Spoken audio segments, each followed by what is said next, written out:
कभी किसी शख्स के बारे में सुना है जो कई दिनों तक बगैर खाए पिए दरख्त की चोटी पर रह रहा हो? जी हाँ, कर्नाटक के जिले कोप्पल में कुछ ऐसा ही हैरान कन वाकया पेश आया है।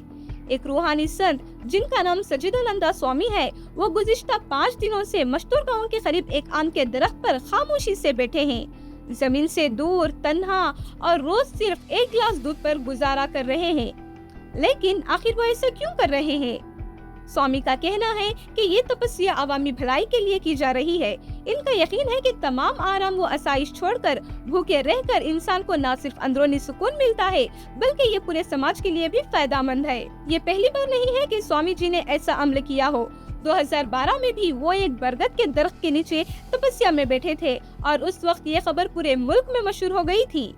इस बार वो बरगद सिद्धप्पा मठ कोप्पल में मौजूद है और इनका इरादा है कि वो 101 दिनों तक इस दरख्त पर ही क़याम करेंगे। इन्होंने दरख्त पर एक छोटा सा आशियाना बनाया है और किसी से कोई बात नहीं करते। इनकी इस सख्त तपस्या को देखकर अकीदतमंद हैरान हैं और आसपास के लोग रोजाना उन्हें देखने आ रहे हैं।